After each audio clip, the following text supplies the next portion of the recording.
Today on New England Living, we talk to the brothers behind one of the region's fastest growing breweries. Plus, we head into the test kitchen with one of the top 10 best new chefs in America as he teaches us the art of cooking the perfect pasta. And from Italian food to Italian stone, we visit a multi-generational family-owned business that's a cut above the rest. And how to transform your existing bathroom into a home oasis. It all starts right now on New England Living. New England has its style all its own. The people, the history, the culture. Join us as we discover the faces and places, the design and destinations, everyone and everything that makes New England extraordinary. This is getting a little spicy. Love the place you call home with New England Living. Thanks for joining us on New England Living. I'm your host, Rachel Holt. Up next, we're heading to Framingham, Massachusetts to talk to the brothers behind one of New England's fastest growing craft breweries to find out the secret to their success. Founded in 2011 by three brothers, Jack's Abbey has become a mainstay of the craft brewing scene here in New England. We are a operational brewery. There's tanks, the canning line, the bottling line, the brew house, everything is in this building. We kind of want to translate that into this beer hall vibe out here. So it still feels, the big open ceilings. This was a manufacturing building, but we want to bring hospitality into that space as well. Everybody here is part of this kind of crazy family, and it's what makes it awesome to work here every day. So you opened in 2011, and this has just grown and grown. Could you ever imagine it would be where it is today when you first started? It's really wild. The original brewery, all of the manufacturing space, the tap room we had, everything would have fit inside of this room. So the name Jack's Abbey, there's actually a very cute story behind this. Can you tell us about it? So my name's Jack and my wife's name is Abby, and when we got married we brewed a beer for the wedding called Jack's Abbey. For us it was important to show that we were a family business, and it made sense to all three of us to use that name. Very popular around here, obviously. And there's local names involved, the Framingham being one of them. Yeah, it's where we are. We've been in Framingham for our entire existence. We want to be a part of the community, and having fun with it sometimes is a great way to do it. So Framingham is our Baltic Porter. It's strong. It's a really fun beer that we love having the town name on it. And Framingham, it actually won Wine Enthusiast 2019 Beer of the Year. How cool is it to see your beers being recognized nationally? We're really excited. The Wine Enthusiast one was really interesting. We're actually making that beer again for next year's. That beer takes almost a year to make. And I imagine when you're playing around with beers, there are some failures involved. What was the worst idea you've ever had? Ooh, geez. Probably the worst idea was putting maraschino cherries into one of our barrel-aged beers. Yeah. And That actually sounds delicious. You would think, the person who put it in thought it would be good too. With 24 beers on tap in the beer hall, there's enough variety for everyone. That's a combination of our year-round beers, our seasonal offerings, some of our experimental barrel-aged beers, as well as the pilot system. So we usually have 2 to 4 very small batch items that will only be on tap for a few weeks at a time.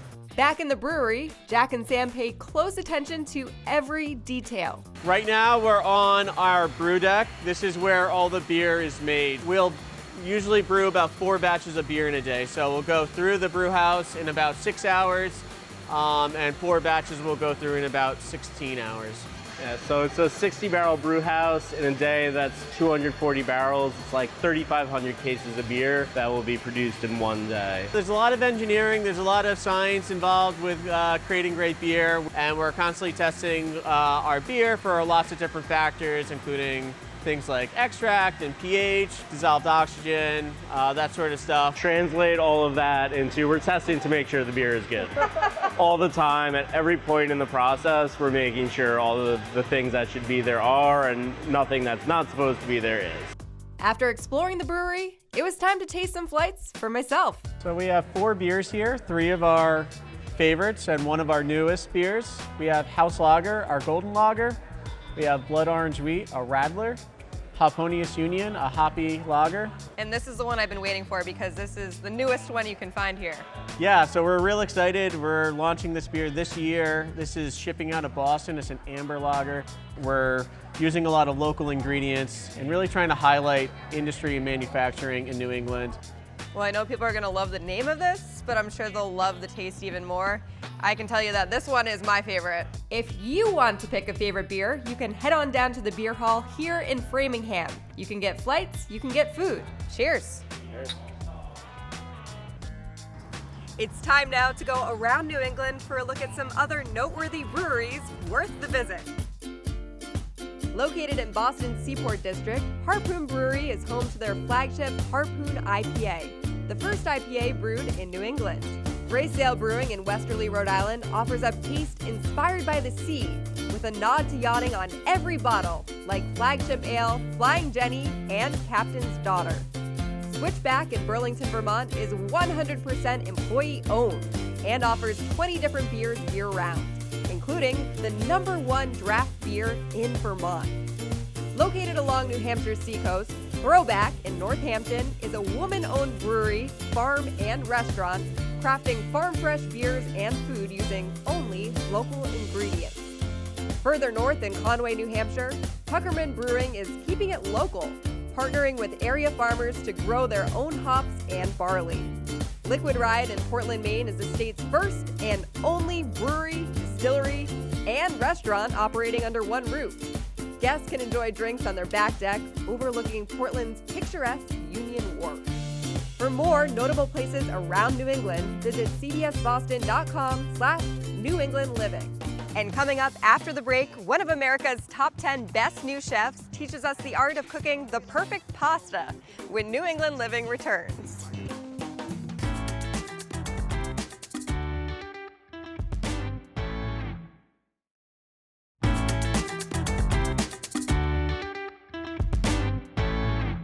Welcome back to New England Living. Coming up next, Chef Douglas Williams teaches us how to cook Italian with a twist. Ordering your antipasti on Chef back. and owner of Mita in Boston South End, Douglas Williams was recently named one of this year's top 10 best new chefs in America by Food and Wine magazine. His hands-on style is reflected in the quality of his food, rolling, cutting, and stuffing all his own pastas. From bucatini to bolognese, Mita is a pasta lover's paradise. But it's not just about the food. While their menu focuses on simple, classic Italian cooking, when it comes to atmosphere, positivity and acceptance are just as important to the dining experience as the food. We are here at the Clark, Sub-Zero, and Wolf Test Kitchen, and I am joined by Douglas Williams, chef owner of Mita. So Yes. tell me about this restaurant. So Mita is an Italian restaurant on the corner of Mass Ave and Tremont. Mita means generosity in Italian, and we try to convey that to every part of the menu, how we price, portion size, how we greet, how we say goodbye. And I think it's really catching on with the city. And you are bringing us Italiano today. Italiano, bucatini alla matriciana. And this I'm is glad a- you said that, by the way. Thank you. I'm going to test you later. This is a central Italian dish. It's delicious, it's crunchy, it's chewy, it's meaty, it's salty, it's everything you want. So this noodle is made for this sauce and this preparation. And what it does is when it cooks, is it grabs all the sauce and it sucks it inside of itself so that when you eat it, it bursts and gives you this explosion of texture and excitement and saltiness and cheesiness all within one noodle. I am so excited It's for pretty this. cool. Okay. Okay, So- talk about this situation Yes, going on. this You made me do ridiculousness, this. yes, this looks I did not ridiculous. want to do this. But this saves your hands and saves your time. Okay. So basically this is your setup for grabbing hot pans. You don't want to leave your towels on the stove. You want to leave them on your side so you can just grab, go, put it back, and be safe, be clean, be tight, and it helps you work quickly and cleanly and sanitized. Okay, so a little tip for home because Yeah. you do not want to do this Just don't in let public. any, just don't walk outside your door and you'll be Exactly. just fine. Okay, so talk about the pasta sauce here. What are we working with? So, to begin, we have to actually start getting the guanciale going. And guanciale, we're just gonna heat it up just to render it out, just to get a little crispiness to it. The guanciale is actually cured pig jowl. Oh. And it's super delicious. Super It delicious. looks really it good. looks really, really good. It's seasoned with bay leaf and pepper and salt for about 3 months. We dice it up, render it out to get rid of the excess fat, and we use it in some of the best pasta sauces in the world. Yum. Okay, so we're gonna let that render out. Let's Okay. check this noodle real quick. Okay, so, Okay. we'll So take what are we this. looking for here? So with the noodle, you want it to be somewhat limp, but you also want to have some body to it. So what you're gonna do is what we do in the restaurant. Okay. Is we take it and we bite it, and you see that white little Yep, it's a circle little in the white middle? inside. You want that. You want just a little tiny white. That shows that it has that al dente bite, right? Okay. But we also have to cook it for another 60 seconds in the sauce because you don't just want to take the noodle out in a perfectly consistent sauce and then cook it down, because then you end up with you end up with paint, and you don't want to eat don't want paint. that. No, you No. don't want that. So you want actually the sauce to be a little looser than it would be. So we're actually going to take the matriciana sauce, which is the guanciale fat. Okay. And while you're doing that, I was on your website. I was trying to dig up a little dirt about you. Yes. And you have a line on there that I absolutely love. Yes. It's that hugs and handshakes are necessary. So Yes, yes. what kind of vibe do people get when they come to your restaurant and sit down for a meal? I think a family vibe is what people get, and I think that's what people want to pay for, and I think that's what people want to experience. So you just took the water from the pasta and Yes. you poured it in the sauce. Yes, we call it God's water, and basically it just has a good amount of saltiness, has a bit of starch. It helps with the body and the texture and the viscosity of the sauce that you're making, whether thick or thin. So now we're gonna take this while it's thin, while the sauce is thin, we're gonna Okay. take this slightly undercooked noodle. Yep. We're gonna add it to the pot. Okay, move this to the side. This is looking really good. You just want to be very gentle. You don't want to be forceful. You don't want to be too quick. You want to feel like you're one with the pasta. So I think we're actually going to add just a pinch of pepper. Okay, ground pepper, just fresh ground pepper. So you don't need too much. But again, all the spiciness and all the zestiness comes from that pepper, okay, and not from chilies. And we just add a pinch of salt just to make sure it's right there. Just a little bit. Okay, and now you can see it's starting to thicken up a bit. But we want all this sauce to be inside of the noodle. And how do we do that? Well, we do it by tossing it. So we're just gonna toss, and now you can start to see that the sauce is not here, but rather attached to the noodle, and that's what you want. That's how you know when the pasta is at its almost peak moment. What we're gonna do is emulsify. So we're gonna take What? it off the, we're What gonna was that emulsify. word? We're gonna Okay, emulsify. We're gonna okay. mix two things that aren't Yeah. supposed to go together and make them super, super yummy. Okay, that's what it is.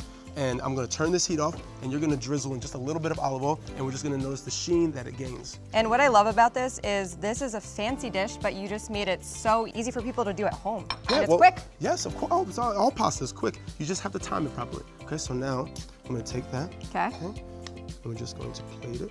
So you notice that the noodles have good rigidity. Grab that olive oil, please. Yep. Okay. So I'm just gonna take it and just garnish with a little. Always when you do pasta, you always want to finish with a little olive oil. It keeps the noodles separate, keeps them from sticking to each other. And then we're gonna finish with just a little bit of pecorino romano cheese, which you can get at any specialty store. Okay, just like that. That And you have looks the perfect dish. amazing. Is this the part where we give the little chef's kiss? Yes, and then also a bite.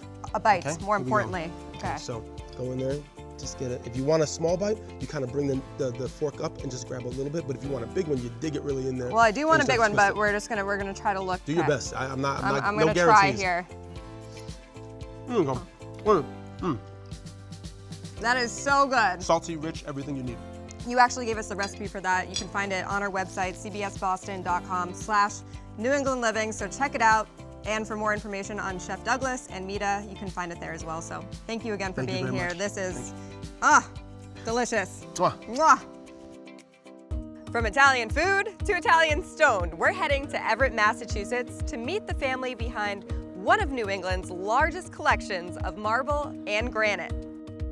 A passion for high-quality stone that started 7 generations ago in Verona, Italy, and has now made its way to homes throughout New England. This is Kumar. Carlotta Kubi is the 8th generation of her family to work with stone and Kumar's executive vice president. So we are here at your beautiful facility in Everett, Massachusetts. It's massive. You're housing huge slabs of stone. Tell me what goes on in here. So this is a 100,000 square foot facility. We import the stone directly overseas. This allows our customers to come here, shop for the best selection, and also have us manufacture and install it. Our manufacturing facility is at the back of that wall, and it's 23,000 square feet, a brand new facility that we finished building out in 2013. And you have 7 generations involved in the stone business. What made your family get into this? The region that we came from in Verona, it's kind of an industry of the region, and it's either red wine or stone. And my father's family, half went into the red wine and half of it went into the stone. So my dad was in the stone, and his father had a fabrication shop, and his grandfather as well. And he grew up across the street, and it's just always what he was exposed to. At the beginning, I don't want to do this one. My father make me work in the stone. I want to do something different. I want to travel the world, go different place. When married, I start having children. I start working hard inside the stone. I start loving. He's very, very passionate about stone. We joke sometimes that he's almost like a woman with shoes. Like he can't say no, and he can't like give them away. He gets too attached. He goes to the quarries, he selects the blocks himself. The relationships that he has allow him to have first pick of the nicer lots or bundles that come out. When he's buying something, he's truly making an investment in the business because it's for stock. It's not always for a specific project. Your daughter told us that you get really attached to each piece. I love every single piece, okay? Are you more attached to one than others? When it's very rare, I don't like to sell it. If it's really rare, I like to keep it. I like every single stone. It's all beautiful. All the way from Verona, Italy to Massachusetts, what made your family decide to plant roots here and start a business here? My dad, he had actually come here first, and he had spent some time in New York, Chicago, as well as Boston. And after a couple years of going back and forth, when he realized that the opportunities were here, he and my mom discussed, and he felt that Boston was the best city to raise a family. I have 2 young kids. They need to grow up. I cannot do it in New York. I was think about the kid, and I think the best way to do it is in Boston. Can you tell me about what a typical New England style is when they're coming in here and shopping for stone? New England's changed a lot, actually. When I first got into this business, I can remember saying over and over to my vendors, no, that stone won't go. New England's too traditional. You gotta stay within the palettes that they're used to, the traditional decor, where now it's the opposite. Designers, homeowners are choosing what they've never seen before. Now, this region is fashion forward as it comes to the design and the decor. So it's really come a long way, and it's been really fun. And when it comes to building the perfect piece for a client, Kumar spares no expense. My dad's always investing in the newest and greatest. Most of our machines are operated through computers. We have a water jet machine that cuts with a high pressure water jet, and it's actually our oldest machine, if you believe it, and it was one of the first ones used in this industry. We have cutting machines that all get programmed through digital templating. We have a machine that allows us to resurface all the slabs that you see here. So if you see something here that's polished and a client says, I'm looking for something that has a texture or more antique-y looking or softer look, then we can process it here and refinish the surface to give it a different look. According to Carlotta, what truly sets Kumar apart is their attention to detail. Although we do have a lot of high-tech machinery and state-of-the-art equipment, and it's very impressive and very big and very new, at the end of the day, without hand craftsmanship, which every single piece here goes through, nothing comes off of a machine and goes to a job site. Everything goes through a phase of hand cleanup or polishing or touch-up. Without that, it wouldn't fall in that Kumar quality that we're known for. My success is that I work hard, and the day by day, penny by penny, you put it together and reinvest in the business. At the end of the day, is the American dream. Coming up next, how to transform your bathroom into a home oasis when New England Living returns.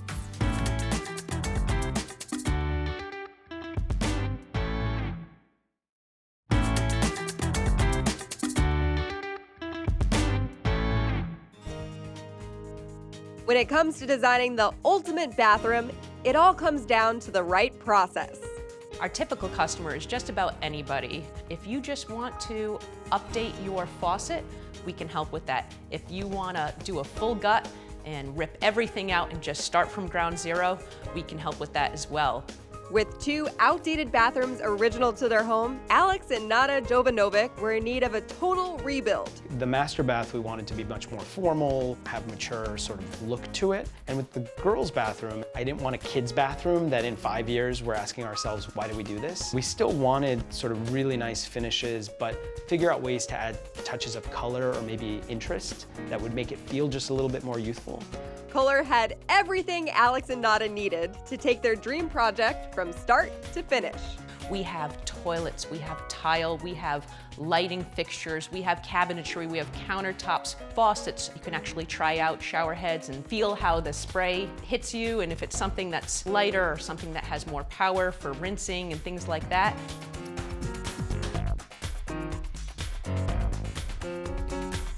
People are often sort of amazed at what they can do. They almost didn't realize that the sky is the limit. Coming into one of our stores allows you to really start to visualize what the possibilities are.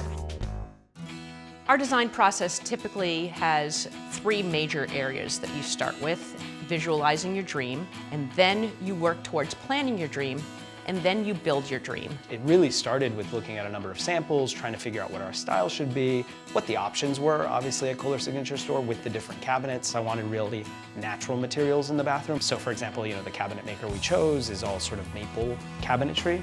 We will come up with a design, plans and elevations, in 3D color renderings so you can start to really visualize your space. That was unbelievably beneficial. And I literally had those printed out in large format for our contractors so they can kind of see what the real end goal was. Sometimes the process can be overwhelming, so working with a designer means that we help navigate that landscape and help you make determinations about which direction to go. I didn't think we would necessarily work with a designer in the beginning, but it definitely made the entire process much easier. We learned through the process that our style was actually a little bit different than what we expected it to be. And in fact, a few of our friends now who have come into our house after our work and have commented, oh, like this is way more modern than I thought you guys liked. Working with the design center where you coordinated everything together was really important because there were pieces that may have not ended up working well, and they just took care of everything. When you visit a Kohler Signature Store or any kitchen and bath showroom, we try to have a welcoming experience where everybody can feel comfortable coming in. There's no pressure. You can explore and ask questions. That is one of the biggest things where we are just really good at answering questions. We do this day in and day out. Each scenario is unique. Each home, especially in New England, is its own project. It has been built in different centuries, even by different people with different building codes and materials, and we are really good at navigating that in New England. Everything has depth and it's well made and fortunately for us, well installed. The tubs in the toilets are from Kohler, and even the sliding glass door in the girls' bathroom is from Kohler. All of the fixtures for the hand towels, the sinks, and also all of the hardware, cabinet hardware, is also from Kohler, and the light fixtures. We have a lot of creature comforts that we can add in, things like floor heat, various ventilation. We have a whole host of products on display that you can try to now visualize within your space, and how can you use these things, and how can you make them work within your budget and timeline. We're happy with everything. We love Feels it all. spa-like. Yeah, it's very restful and spa-like. It feels like you're on a vacation and at the spa. All the colors came together so nicely, very kind of natural, earthy and comforting and soothing. Coming into a showroom really lets you be inspired by what the possibilities are. This is a place for inspiration.